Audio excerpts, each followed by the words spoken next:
Olá, eu sou Márcio Bueno, criador da metodologia da Tecnomanização e CEO da BNSK. Na série de bate-papo sobre o lançamento do livro Aprenda a Criar Riqueza Sem Gerar Miséria com a Tecnomanização, hoje eu trouxe aqui Vitor Del Rey. Gostaria que ele se apresentasse. Vitor, seja muito bem-vindo, muito obrigado por aceitar o nosso convite. Se apresenta e fala para a gente quem é o Vitor. Bom dia, gente. Um segredo para vocês, são 6h25 da manhã. Não sei a hora que você vai ver isso, mas são 6h25 da manhã e a gente está aqui gravando. Como o Márcio já disse, sou Vitor Del Rey, eu sou aqui do Rio de Janeiro, sou formado em Ciências Sociais pela Fundação Getúlio Vargas. Tenho mestrado em administração pública também pela Fundação Getúlio Vargas. Sou aluno visitante do MIT no curso de liderança na inovação. Esse é um dos primeiros de uma série que a gente vai fazer lá no MIT. Sou presidente do Instituto Gueto, e Gueto é Gestão Urbana de Empreendedorismo, Trabalho e Tecnologia Organizada. É um instituto que a gente criou em 2019, e o Instituto Gueto, ele é um instituto que tenta levar, e aí já vou na tua, Márcio, tecno-humanização racial às empresas, né? E aí a gente faz um trabalho onde a gente tenta levar o que a gente fala, que a gente chama de consciência, né?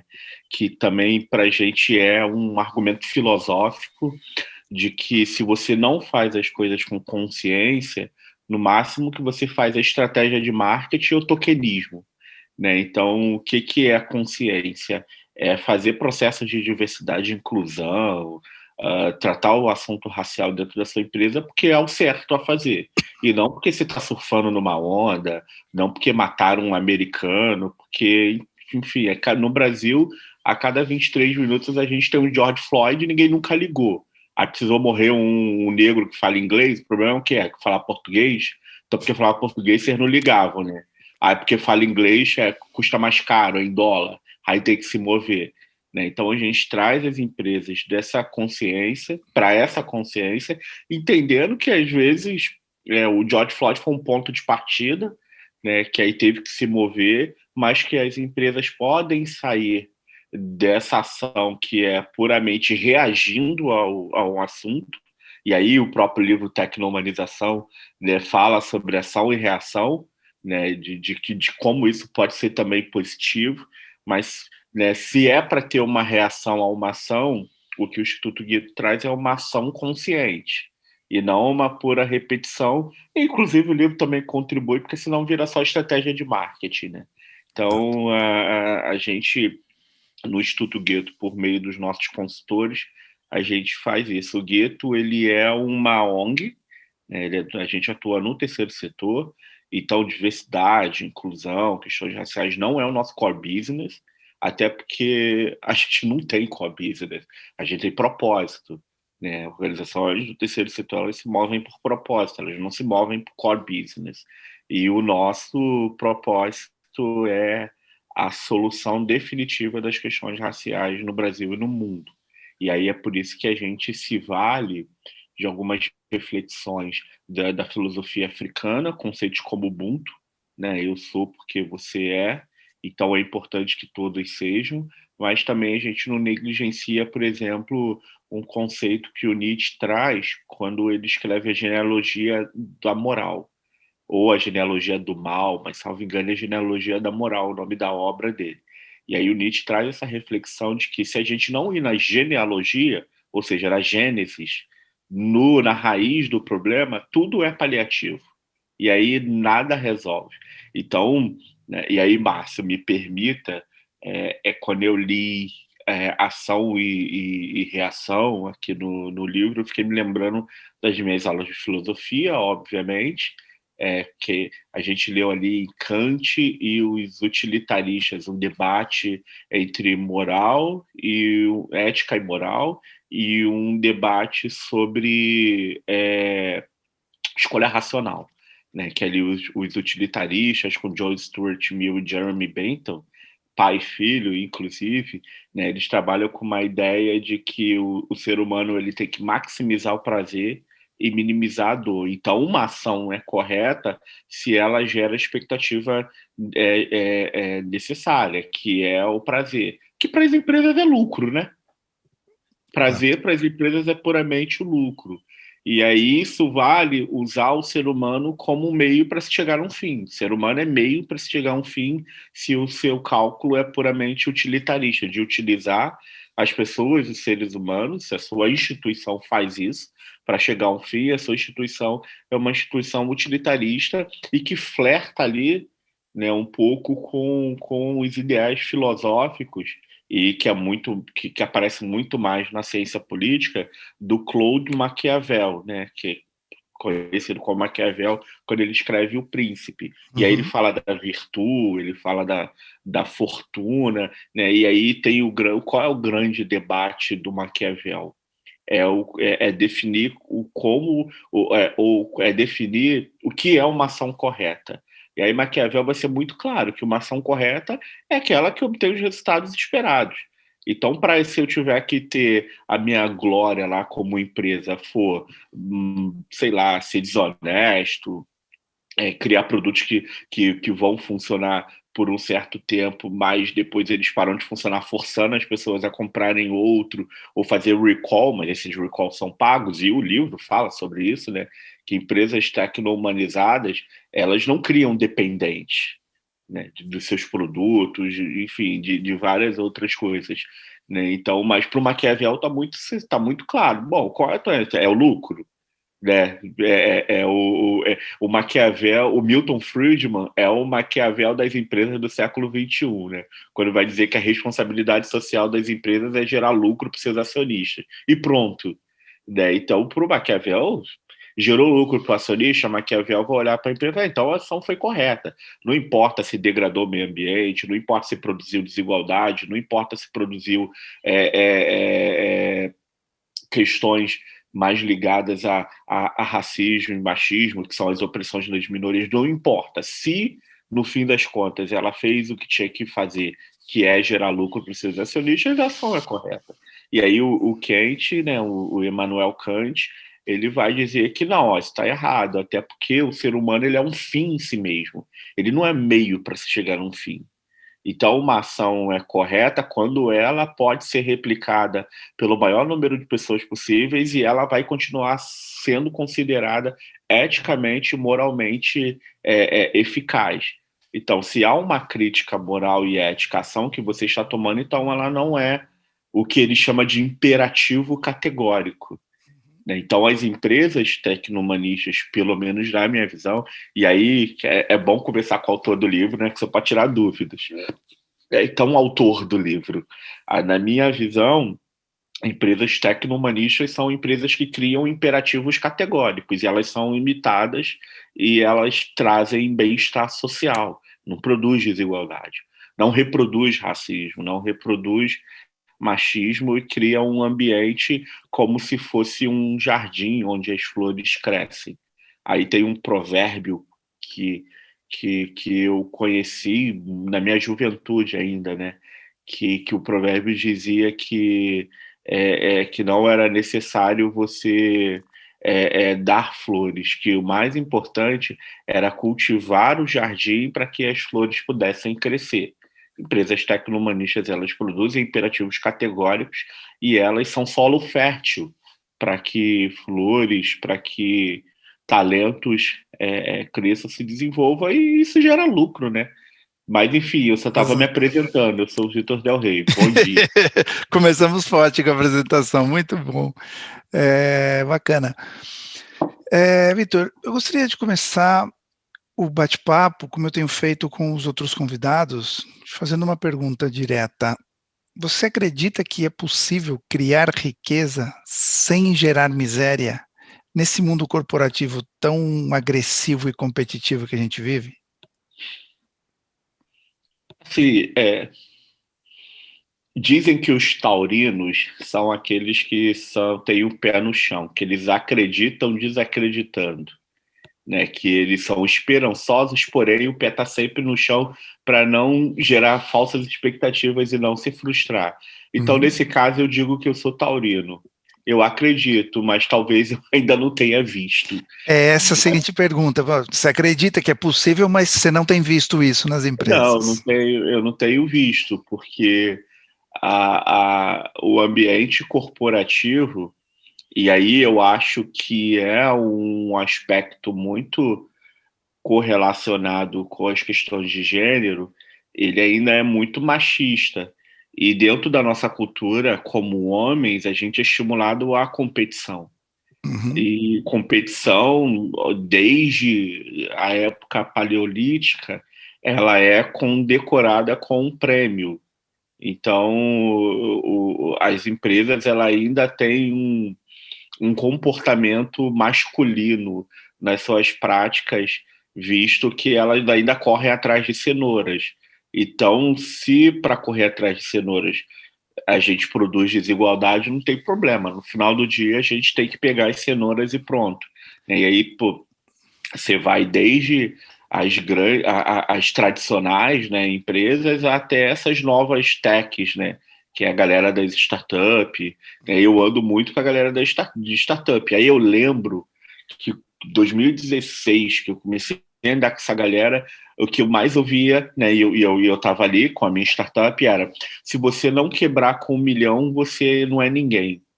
E aí eu ficava, cara, quem é que tem o direito de quebrar com 1 milhão no Brasil? Sabe que eu Como escrevi, eu assim? escrevi um artigo, que eu falei sobre isso, até quando as startups vão perder dinheiro e vai estar tudo bem, né? Porque isso não é saudável, essa cultura que se criou, não tem problema. Claro que tem, cara, vamos fazer as coisas direito. Mas enfim, voltando aqui, tem um ponto que você falou aí que para mim é muito importante, é relevante porque você falou, puxa vida, se as empresas alcançam seus objetivos, que no caso é lucro, tudo bem gerar desigualdade.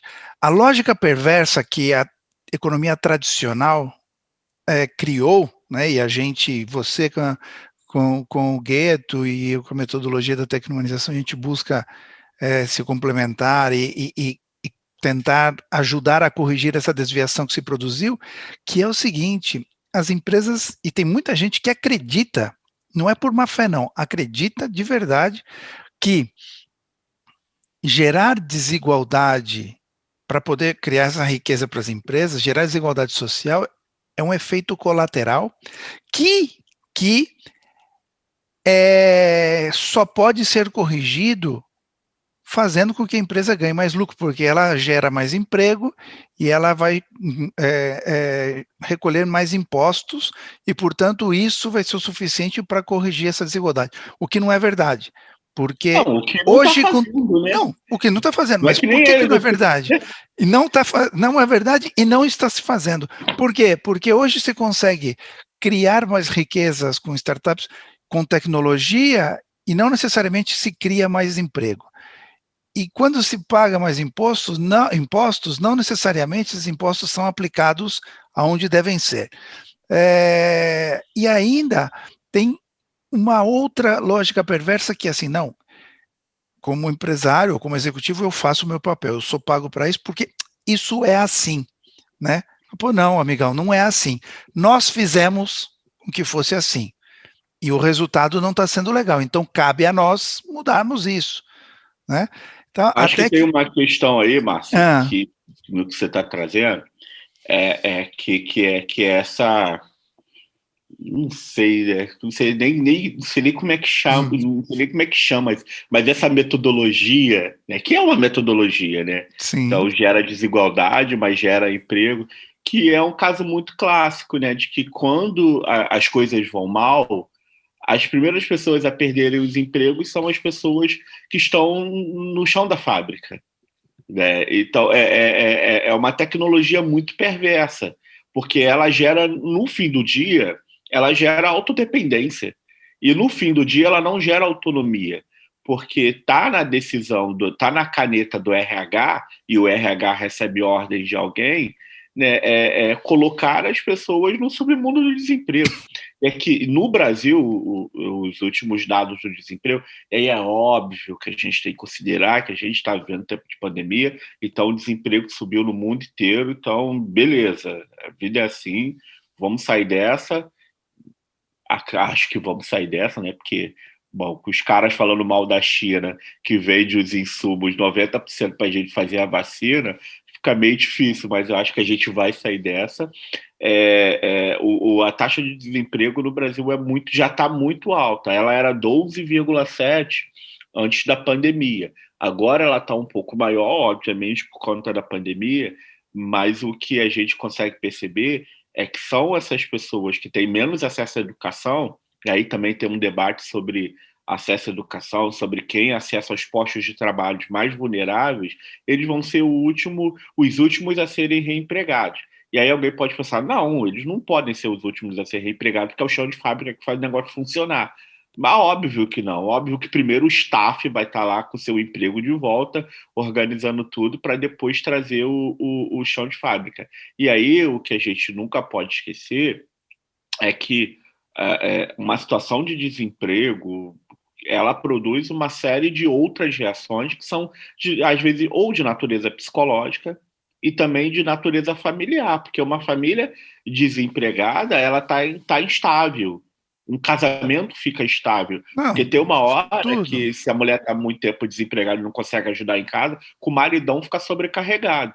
E o contrário também é verdadeiro. Só que o contrário ainda tem um peso, mais uma vez, que é trazido pelo machismo, porque o homem ele cresceu com essa ideia de que É o ele provedor. é o provedor. Então, ele se sente mal, ele não consegue encarar a esposa, os filhos, aí, pô, tipo, você descamba para alcoolismo, e aí eu não sei nem como é que ele consegue dinheiro para beber, mas precisa beber, enfim. Né? Então, o desemprego ele não é só um problema econômico, ele não gera só um problema de falta de dinheiro.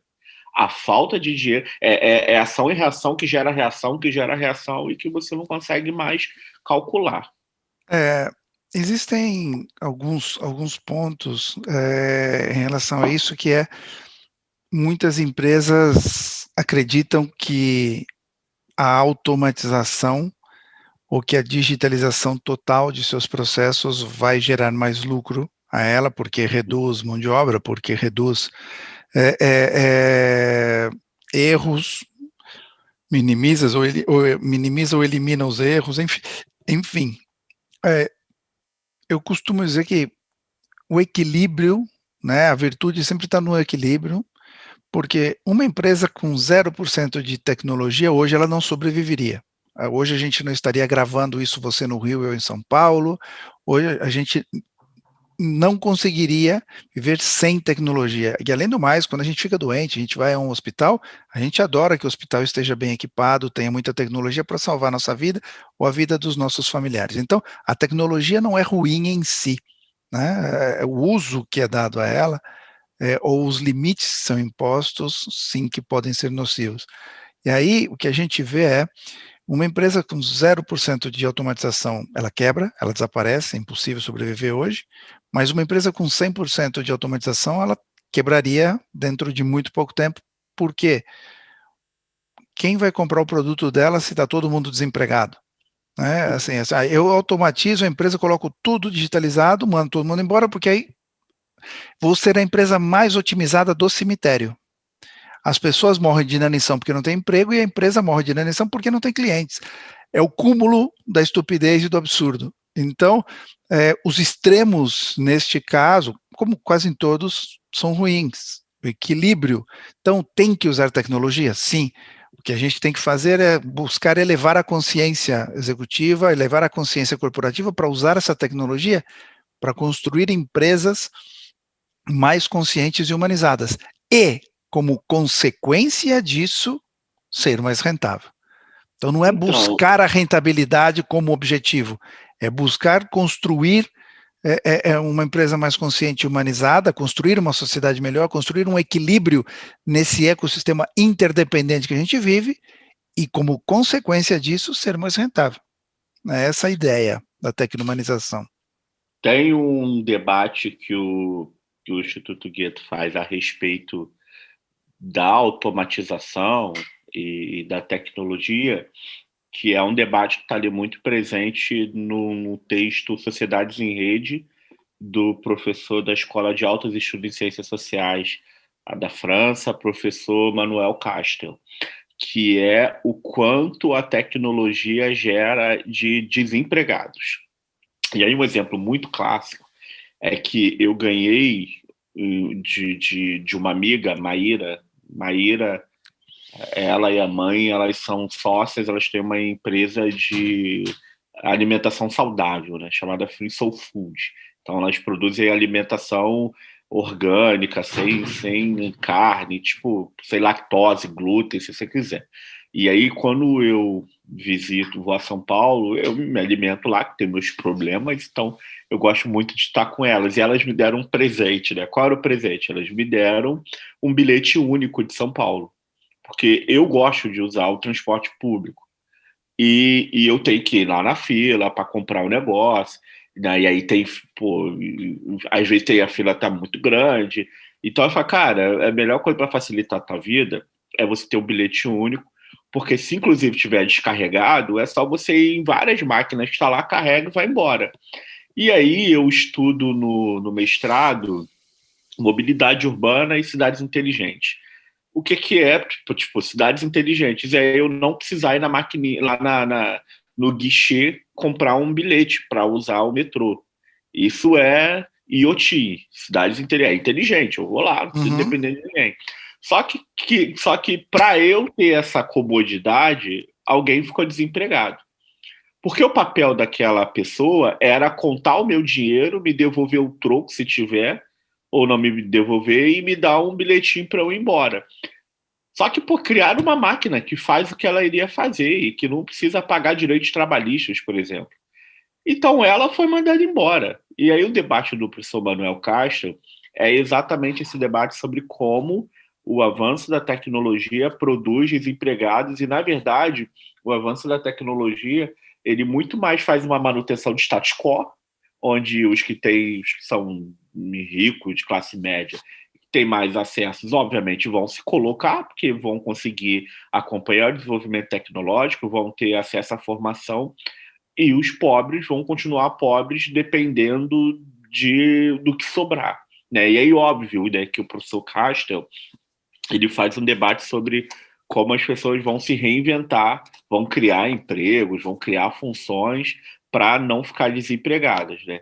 E aí, se você for se pensar, todas as nossos movimentos disruptíveis de revolução, desde o TA para a máquina até essa 5.0 que a gente vive hoje, sempre foram movimentos que beneficiaram a classe média, sempre foram movimentos onde quem tem acesso aos meios de produção lucrou com isso, porque tinha dinheiro para comprar as máquinas, e quem só tinha força de trabalho para vender, vendeu essa força de trabalho. Se essa força de trabalho não é compatível com um novo movimento, você está fora e pronto. E está fora, não tem essa. Eu lembro de uma senhora que trabalhava na EBAP, né? A EBAP é a Escola Brasileira de Administração Públicas e de Empresas da FGV, que aí em São Paulo, salvo engano, é a EAESP, né? No Rio é a EBAP. E a dona Silvan, ela fazia o melhor café da FGV. O melhor café, sem dúvida. Com amor, com carinho, era o melhor café. Até que um dia eu cheguei lá e não tinha mais ela. E por que não tinha mais ela? Porque a FGV substituiu aquela mulher que todo mundo gostava, que estava lá, sei lá, 30, 40, 50 anos, por uma máquina que eu aperto o botão e sai o café. E pronto, o café é horroroso. Mas não preciso pagar direito trabalhista, não preciso pagar salário todo mês. Aquela máquina custa menos do que aquela mulher. Então ela é descartável. Aí não é nem juízo de valor se a FGV tem que fazer se isso foi certo ou errado, se o capitalista tem que ser alguém de bom coração, abraçar a dona Silvana, não vamos mandar embora seres humanos. É um debate sobre processos educativos. Eu estou falando de educação. Por quê? Porque se as pessoas têm acesso à educação, nesses momentos disruptivos de mudança do manual para o tecnológico, elas vão acompanhar essa mudança e vão ser Exato. empregadas. Esse é o ponto para mim, porque assim, Eu acho que é uma guerra perdida pensar que a tecnologia não vai avançar, não vai. Não, tudo andar para frente. Não tem jeito, tá? Isso Não é uma tem, guerra não. perdida e é um debate improdutivo, porque assim, isso vai acontecer, é imparável esse movimento. O que é necessário é que a gente dê a educação, dê as oportunidades para que as pessoas possam se recolocar, se reinventar, se requalificar para buscar o seu novo espaço, porque ele vai existir, os novos espaços vão existir, só que não basta o executivo dizer, olha, aqui a gente é uma empresa consciente, como eu já ouvi muitas vezes, nós somos uma empresa muito consciente. Quando a gente faz uma reestruturação e tal, a gente paga todos os direitos da pessoa e tal. Cara, não coloque-se medalha por fazer a tua obrigação. É o mínimo que você tem que fazer, é pagar os direitos, é lei. Você não está fazendo nada por ser bonzinho. Você está fazendo porque é lei. Então, isso é muito básico. A obrigação, na nossa visão, na visão tecno-humanista, é que a empresa ela tem sim que se ocupar, não só se preocupar, mas se ocupar de dar uma formação alternativa, de possibilitar que aquela pessoa tenha a mínima chance de sair. Eu costumo dizer, quando a gente passa em projetos de consultoria em algumas empresas, onde existe uma reestruturação e a gente oferece a possibilidade para que ela se requalifique para outras posições, quando essas posições existem. E, e ela pode escolher, inclusive, que não, eu não quero mudar de profissão, eu não quero, ok, é a opção dela. E aí a gente tem um segundo treinamento que a gente oferece para ela se recolocar no mercado, porque tem muitas pessoas com 8, 10, 15 anos de empresa, que quando elas estão ali, quando elas entraram nessa empresa, o mundo lá fora era um. Agora, ao sair da empresa, o mundo lá fora é outro, completamente diferente. E se ela se comportar igual, da mesma forma, tentar atuar da mesma maneira, ela não vai se encaixar, ela não vai conseguir emprego tão facilmente. Até porque, muitas vezes, a profissão que ela tem Já foi. já foi. Não existe mais. Então, a gente tem sim que se preocupar em dar essa educação, em dar essa capacitação para se recolocar, porque isso é uma responsabilidade, é uma obrigação na nossa visão. Bom, mas indo para o livro, me conta, como foi a leitura? O que você achou? Então, o livro, para mim, ele foi muito importante desde os momentos iniciais, onde você está contando propriamente a sua história, né, como um profissional no mercado financeiro, os cliques que você teve para virar esse tecno-humanista que hoje você é. Ah, e aí, obviamente, o conceito criado e cunhado, como você desenvolve esse conceito, de onde você parte para onde você vai. A leitura foi muito boa porque trouxe algumas coisas que eu já estava antenado, como Sistema B. Né? Eu conheci o Sistema B em 2013, a partir do Thomas de Lara, que é um dos maiores responsáveis pela disseminação do Sistema B aqui no Brasil.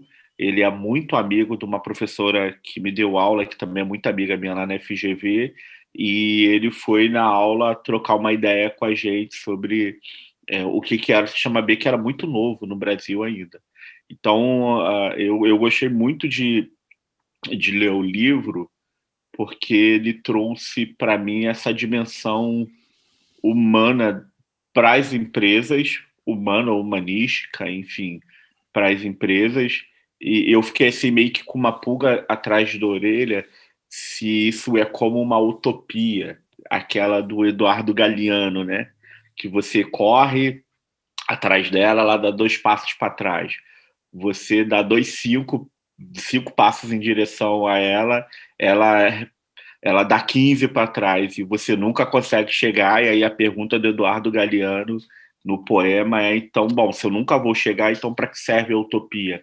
E aí ele mesmo responde, né, que é para me manter caminhando, para eu não Exato. parar, né? Aí eu fiquei vendo isso meio que como uma utopia E a ideia da utopia, para mim, ela é interessante. E eu tenho minhas utopias, e é bom chamar de utopia, inclusive.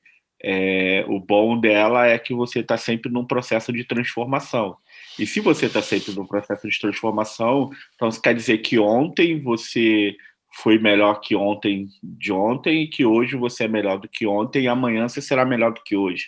E é um constante, né? Uma constância, você não para, né? Eu acho que é assim que a gente deveria ser, inclusive no nosso casamento, nas nossas relações, tentando ser melhor. E aí, é, uma outra questão que eu achei interessante também do livro são as questões contemporâneas de racismo e machismo, né, que você aborda muito bem. Achei que poderia escrever mais sobre isso, mas enfim, de Sim. repente vai ter a parte 2 ou vai a parte 3, uma Esse outra livro é a coisa. introdução à tecnomanização. Ali na lombada a gente coloca a Aham. introdução para trazer um marco geral e vão vir outros livros aprofundando em cada tema. Então, fiquei com essa sensação, mas também já estava nesse processo de acreditar que isso apareceria em um outro momento.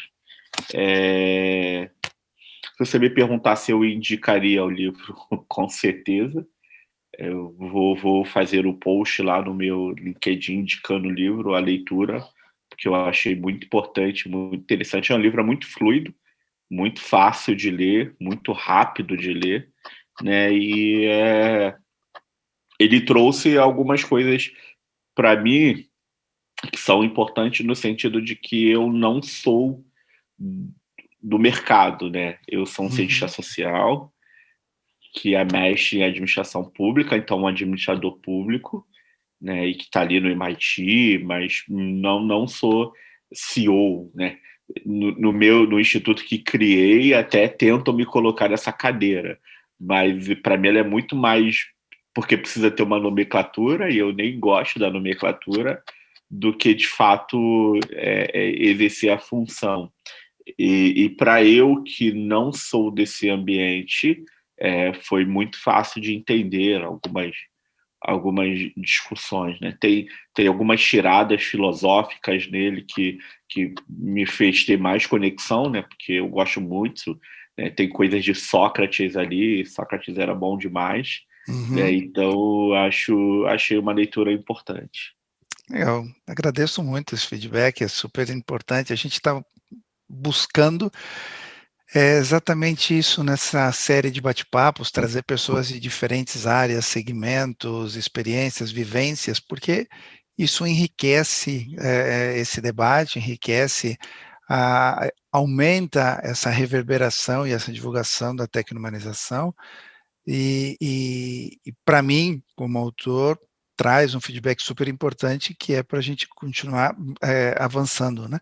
Quando você diz em relação a utopia, para muitas pessoas e empresas, sim, pode ser, mas é o que o Galeano trouxe, que a utopia serve para a gente continuar caminhando, Uhum. mas para algumas empresas não é utopia, é realidade. Tem uma empresa, eu gosto sempre de contar um caso de uma empresa que eu acho fantástica, e tem vários, tá? Tem vários. Não sei se já ouviu falar, a Mercur é uma empresa que faz material escolar, borracha, lápis e tal. E essa empresa, só para você ter uma ideia, eles fizeram um trabalho de elevação de consciência. Não fomos nós que fizemos lá, tá? Mas eu gosto de contar o case mesmo assim, porque ele é real, não tem nada a ver eu ter feito ou não.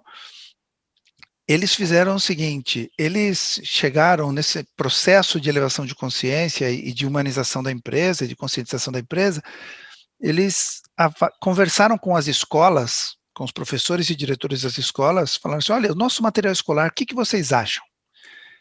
E essa pesquisa levou a que eles entenderem que o material, na visão dos professores e educadores, não era bom, não a qualidade, mas eles tinham, por exemplo, borrachas, eles vendiam borrachas que eram borrachas licenciadas de personagens de super-heróis, de princesas, de grandes empresas que produzem esses super-heróis. Então, claro, isso para uma criança, e a gente já foi criança um dia, no meu caso faz bastante tempo, mas é super Saudade de legal. ser criança. Exato, é super legal, pô, você ter uma borracha, sabe, de um super-herói que você gosta, de um Homem-Aranha, do Superman ou do Batman. E aí o que acontece? E a dinâmica corporativa é, pô, a cada trimestre a gente tem que lançar um produto novo, a cada trimestre a gente tem que vender mais que o trimestre anterior, e tem que vender mais, e vender mais, e vender mais. É só o crescimento e só o lucro.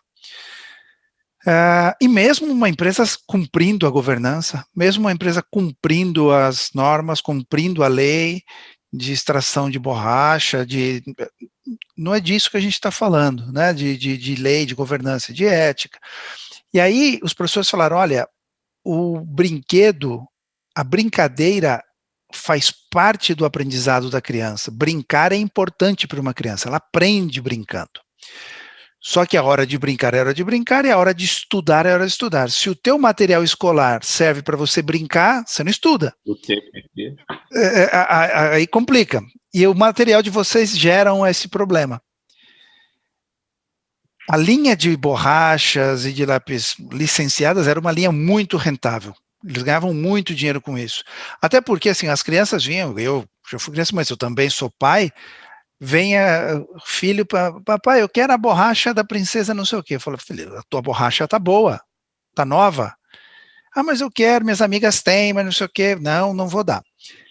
Misteriosamente, 2 dias depois, essa borracha some, quebra, perde, desaparece. Ah, perdi a borracha, pai.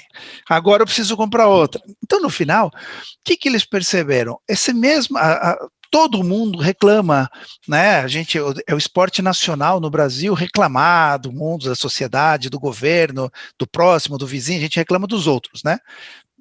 Olhar para dentro poucas vezes, mas reclamar do outro, isso a gente faz muito bem.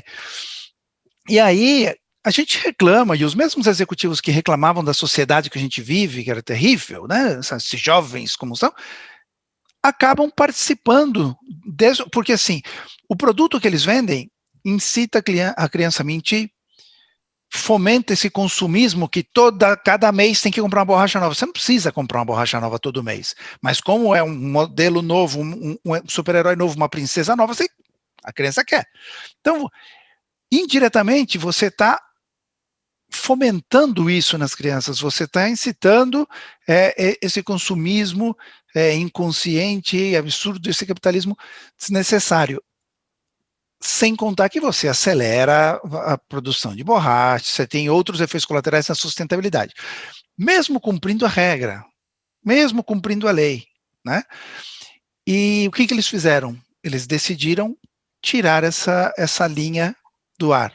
Como isso seria um impacto muito forte na economia da empresa, o que eles fizeram foi, primeiro, e isso a gente trabalha nos processos de tecnomanização, faz o seguinte, fala: então eu tenho que buscar outra fonte de receita, mais consciente e humanizada, começo a desenvolver isso, quando isso está bem, eu tiro essa do ar e faço a transição, não é? Tiro isso do ar e a empresa quebra, né? Isso também não é bom.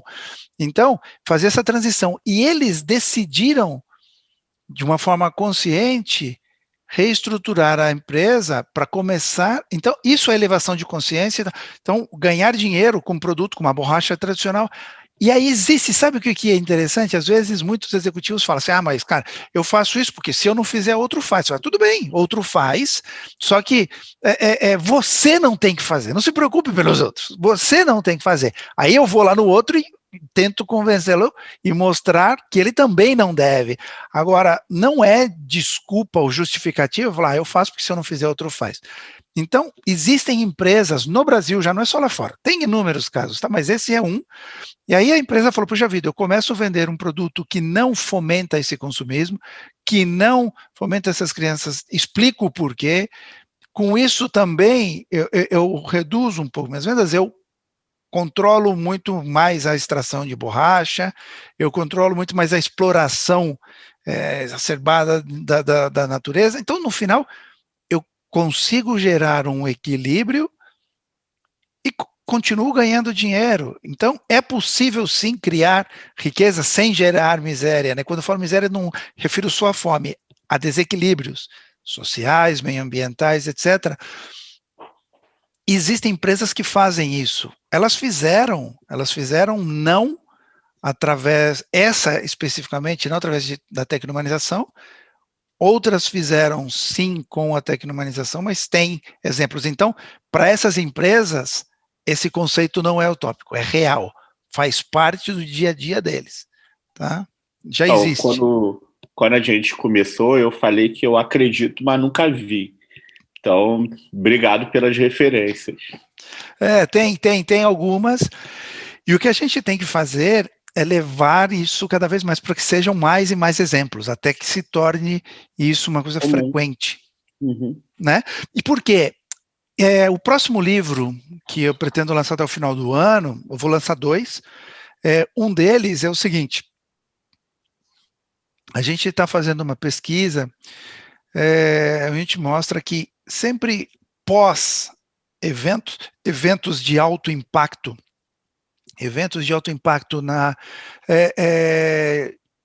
elevam a humanização das pessoas. Então, quando você tem uma pandemia, você tem uma guerra, você tem alguma situação social muito crítica, e você, como cientista social, deve saber muito mais do que eu sobre isso, mas sempre quando há uma situação, isso não só coletiva, tá pessoal também, quando uma pessoa sofre um infarto e vê a morte de perto, ela vai, opa, pera lá, deixa eu começar a prestar atenção no que realmente importa, deixa eu começar a cuidar de algumas coisas que eu tinha abandonado e descuidado. Esse clique acontece. Então, tem uma equipe que está trabalhando nessa pesquisa que vai trazer para a gente mostrar como foi pós-pandemias anteriores e pós-guerras anteriores, tanto o movimento econômico, como social que houve, o aumento de humanização e de conscientização coletiva que há. Depois, tem uma equipe de neurocientistas que está mostrando, explicando por que isso acontece na nossa cabeça, no nosso cérebro, como funciona isso, por que isso acontece. Porque isso acontece, né? Então, por quê? E depois, a gente trazendo isso, a gente vai mostrar, como sempre pós-pandemia há um crescimento econômico, há um aumento de humanização, vai acontecer agora também. Só que agora a gente tem que somar, e é a parte que eu estou escrevendo, nós temos que somar algumas variáveis, como no passado acontecia isso, e agora vai acontecer talvez mais rápido ainda e mais forte ainda, porque temos muito mais tecnologia disponível, a velocidade das coisas que a gente vive hoje é muito maior, também pela tecnologia, mas no final, essa reação que sempre acontece pós esses eventos, agora a gente intui, o estudo vai mostrar isso, ou confirmar isso ou não, talvez ele seja mais forte ainda. E as empresas vão precisar se preparar. Se a gente sabe que pós-pandemia vai haver um aumento de humanização, e já está havendo, as empresas vão ter que ser mais humanizadas para atender esse novo público. Se as novas gerações já vinham com essa pegada de impacto social, impacto meioambiental, muito mais forte, vai se potencializar. Então, as empresas vão ter que se preparar. Então, eu costumo dizer, o ideal, como você citou no início, o ideal é que as empresas se transformem porque são conscientes de que isso é o correto, que é o certo, que é o que deve ser feito. Esse seria o mundo ideal. Como a gente não vive no mundo ideal, e essa barba branca... O super-homem é o homem possível. A gente exato. Vive no mundo possível. Então, existe uma segunda via pela qual as empresas vão buscar esse caminho, que é empresas humanizadas são mais rentáveis. Comprovado estatisticamente, tem estudos que demonstram. Então, empresas humanizadas são mais rentáveis. A Merco passou a ser mais rentável do que já era por isso. Então, no final, se eu não faço por consciência, posso fazer por inteligência empresarial. Eu vou ganhar mais dinheiro com isso. Mesmo não acreditando nessa bobagem de que temos que buscar um equilíbrio, tá bom, se eu vou ganhar mais dinheiro, eu faço. Tá, a sociedade agradece do mesmo jeito, não é, mas tá bom. E tem uma terceira via, que se eu não fizer nem por consciência e nem por inteligência empresarial, eu vou ter que fazer porque o meu concorrente, as startups que estão vindo, outras empresas vão fazer. E ao fazer isso, eu não vou conseguir competir nesse mercado. Então, eu vou ter que fazer. Qual é a grande questão? Quando eu faço isso por necessidade, talvez não dê tempo. Né? Quando a empresa fizer isso por necessidade, talvez já não dê tempo dela se transformar, porque essas transformações são lentas, né? Não é do dia para a noite. Então, a gente tem buscado mostrar para as empresas que o melhor caminho é sempre esse primeiro, se não o segundo, e evitar ao máximo o terceiro. E nisso a gente tem trabalhado. E pô, fico feliz que você disse aí que vai recomendar o livro, que vai postar e que vai divulgar e que vai começar a abraçar essa causa, esse movimento para a gente caminhar juntos em levar isso para as empresas, para o mercado, para a sociedade, porque esse é um trabalho árduo, porque a gente encontra ainda muita gente, né, cética, dizendo, isso é bobagem, ou isso não funciona. Se a gente tentar fazer, pode funcionar ou não. Se a gente não tentar, não vai funcionar com certeza. Tem o aspecto que você trouxe aí, que para mim é muito importante. Também são empresas reativas e elas reagem a inquietações da sociedade. Por exemplo, eu sou, obviamente, muito ligado e ativista do movimento negro, e a gente vê alguma série de empresas criando produtos que tenham representatividade, porque isso é uma demanda nossa, e a gente começou a dizer que se eu não me vejo, eu não vou comprar. Se a boneca, se a criança não vê uma boneca que se identifica. O chamado Black Money. Exato. Né? E aí você também tem o chamado Pink Money, que é o dinheiro da comunidade homoafetiva. Aí você também tem o Green Money, que é o dinheiro das pessoas mais ligadas aos movimentos pró-ecologia, né, pró-desenvolvimento sustentável. Então tem esses novos movimentos que também empurram as empresas a repensar suas práticas, porque cada vez mais esses movimentos têm ganhado aderência.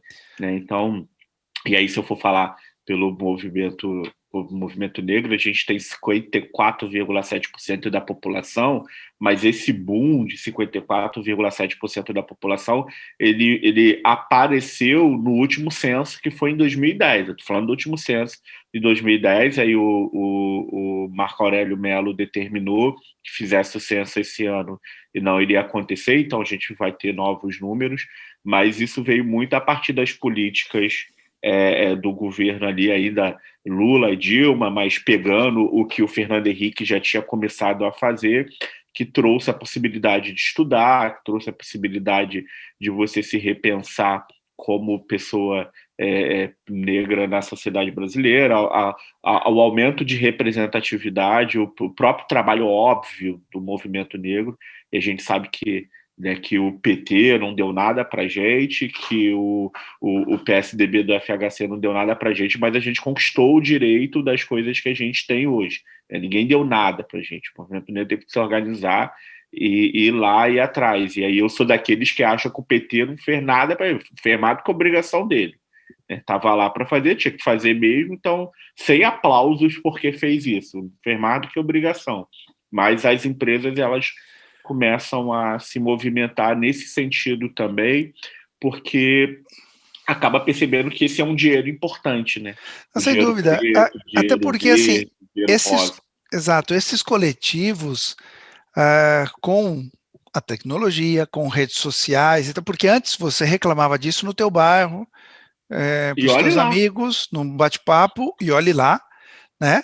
Primeiro, assim, porque muita gente não comentava e não reclamava sobre isso, porque achava que não tinha direito de reclamar, porque ninguém tinha dito a eles que eles podiam sim, e tinha todo o direito do mundo de exigir algo que eles se sentissem representados. A partir do momento que redes sociais deu voz a muita gente, que a tecnologia permitiu essa conexão e essa conectividade e essa amplitude de mensagens, as pessoas começam a falar, puxa, sim, eu posso falar, eu tenho o direito de falar, e não só vou falar no meu bairro para o meu vizinho, mas vou falar também em mídias. Então, isso cresceu. Eu conversei aqui também com o Mauro Van Stock, e ele é um forte ativista e representante da economia de prata, que é o pessoal de 50 a mais. Então, também, agora tem... então, são vários coletivos que ganharam força, e eu acho ótimo, e no final as empresas estão olhando e têm que olhar para tudo isso. Elas têm que fazer, porque senão não vão sobreviver. No final, isso vai obrigar as empresas a se transformarem. Então, e aí só dá para fazer isso humanizada, né? Não tem outro jeito. Assim, só dá para fazer isso de duas formas. Usando tecnologia para você conseguir segmentar o teu produto ou serviço para diferentes coletivos, para você personalizar ou customizar os seus produtos e serviços para diferentes coletivos. Sem tecnologia, isso manualmente você não consegue fazer em grande escala.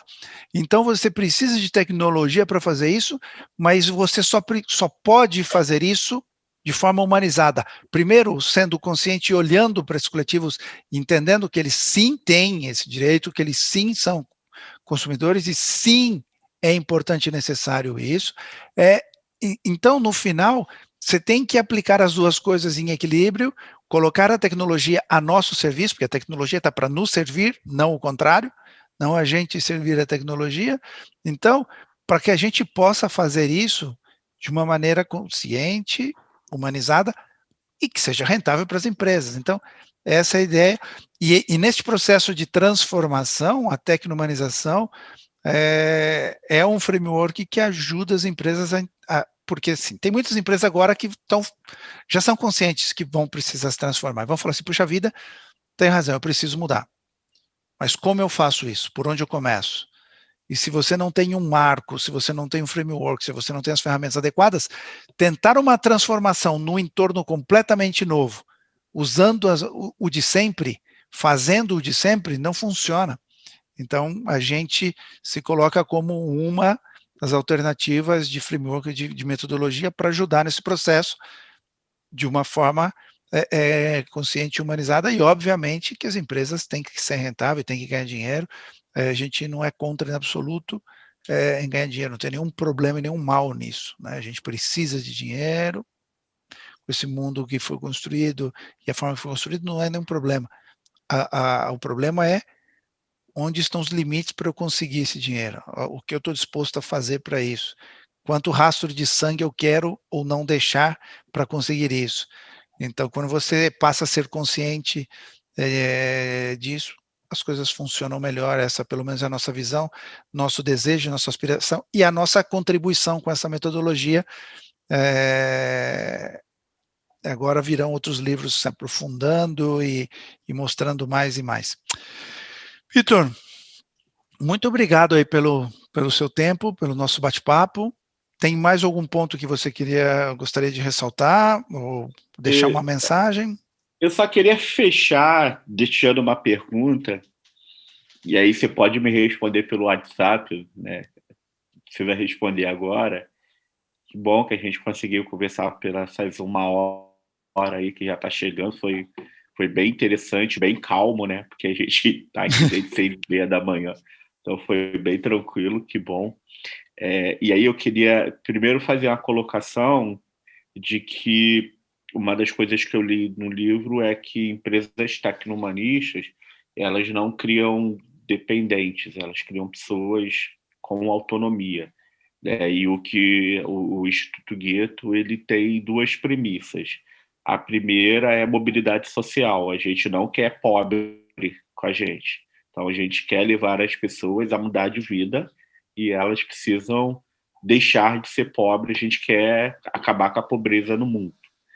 Então, enfim, essa é a primeira. E a segunda é que a gente não quer que ninguém dependa da gente e ninguém dependa de Ninguém. Obviamente que a gente é codependente, todo mundo Sim. depende de todo mundo, mas eu acho que a galera entendeu o que eu estou falando. E é por isso que a nossa segunda premissa é a autonomia.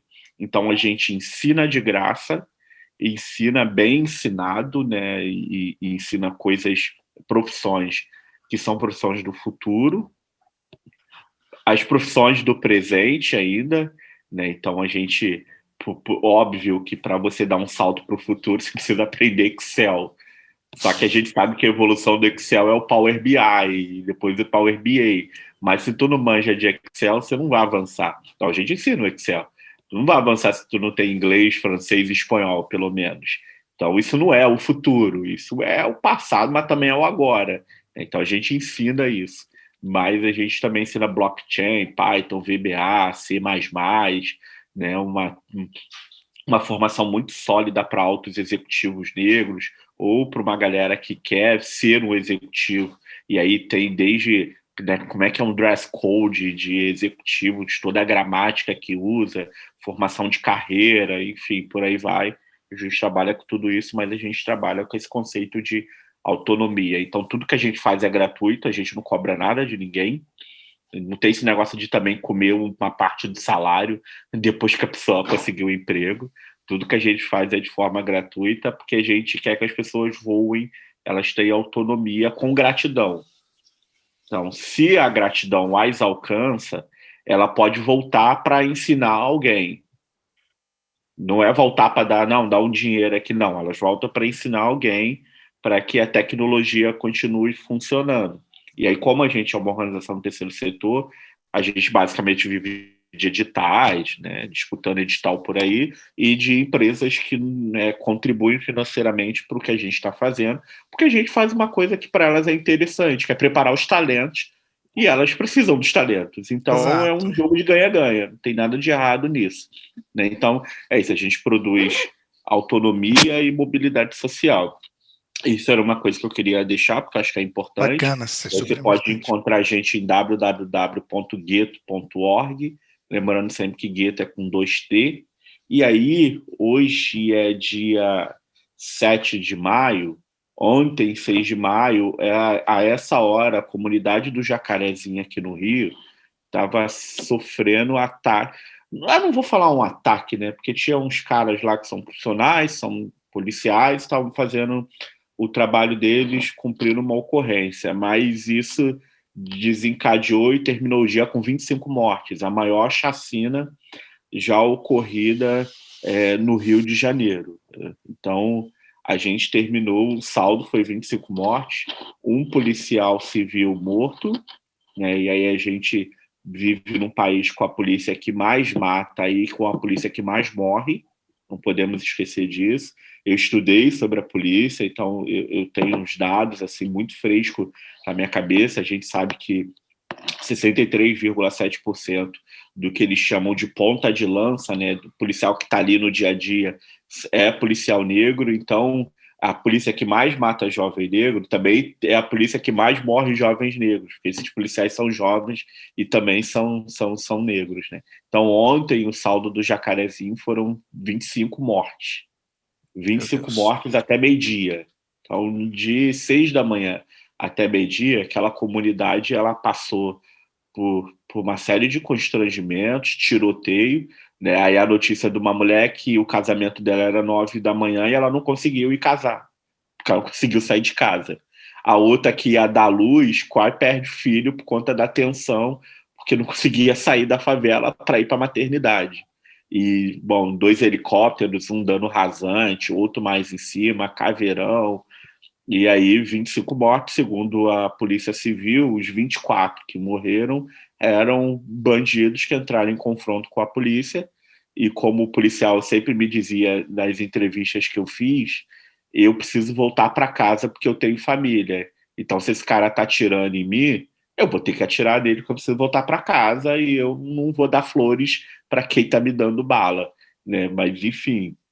E aí a pergunta é como a gente usa a tecnomanização nas forças de segurança.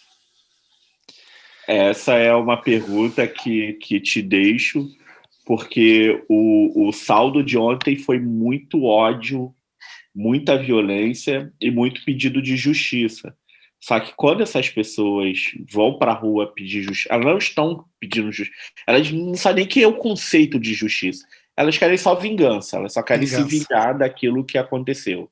Então, como elas não vão gritar vingança, elas vão gritar justiça.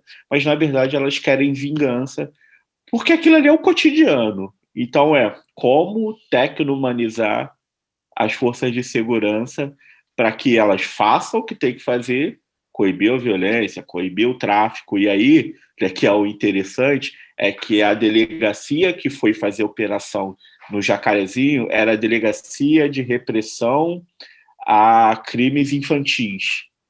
Criança. É uma delegacia que trata crimes com criança, porque a denúncia que eles investigaram é que o tráfico estava aliciando as crianças para fazer arrastão no trem, no metrô, esses assaltos na rua, trabalhar no tráfico, obviamente entregando entorpecentes e por aí vai, até sequestros e pequenos homicídios. Bem que um homicídio nunca é pequeno, um homicídio é um homicídio. É um homicídio. Então eles estavam indo lá para prender com uma série de pessoas que tinham que prender, porque seriam os bandidos que estavam aliciando as crianças. Então era uma missão para salvar as crianças do tráfico, que terminou com 25 mortes. Então, bom, como tecno-humanizar as forças de segurança? Essa aí é a minha última colocação. E, mais uma vez, né, já estamos com 1h04, não precise responder agora, fique aí para a nossa reflexão. Perfeito. Vamos refletir sobre isso e, quem sabe, a gente marca um outro bate-papo, no mínimo, privado a gente conversa, mas quem sabe a gente marca um outro bate-papo público para discutir esse tipo de coisa, porque eu acho que é importante. Super obrigado pelo seu tempo, obrigado por deixar essa reflexão, obrigado pelos insights e pelas colocações. Muito obrigado e gratidão por ter lido o livro, por recomendar o livro. E agora estamos conectados e vamos ver se a gente consegue fazer coisas juntos para construir uma sociedade, um mundo melhor, tá bom? Valeu, obrigado, Valeu, Marco. Vitor. Obrigado, hein?